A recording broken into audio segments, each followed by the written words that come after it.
لیکن یہ لوگ شک میں پڑے کھیل رہے ہیں۔ تو اس دن کا انتظار کرو کہ آسمان سے صاف دھواں نکلے گا جو لوگوں پر چھا جائے گا، یہ درد دینے والا عذاب ہے۔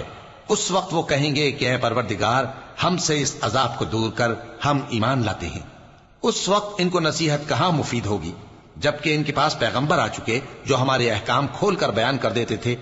پھر انہوں نے ان سے منہ پھیر لیا اور کہنے لگے، یہ تو سکھایا پڑھایا ہوا ہے، دیوانہ ہے، ہم تو تھوڑے دنوں عذاب ٹال دیتے ہیں مگر تم پھر کفر کرنے لگتے ہو۔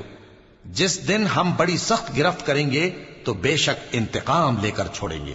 اور ان سے پہلے ہم نے قوم فرعون کی آزمائش کی اور ان کے پاس ایک عالی قدر پیغمبر آئے جنہوں نے یہ کہا کہ اللہ کے بندوں یعنی بنی اسرائیل کو میرے حوالے کر دو، میں تمہارا امانت دار پیغمبر ہوں، اور اللہ کے سامنے سرکشی نہ کرو، میں تمہارے پاس کھلی دلیل لے کر آیا ہوں، اور اس بات سے کہ تم مجھے سنسار کرو میں اپنے اور تمہارے پروردگار کی پناہ لے چکا ہوں، اور اگر مجھ پر ایمان نہیں لاتے تو مجھ سے الگ ہو جاؤ۔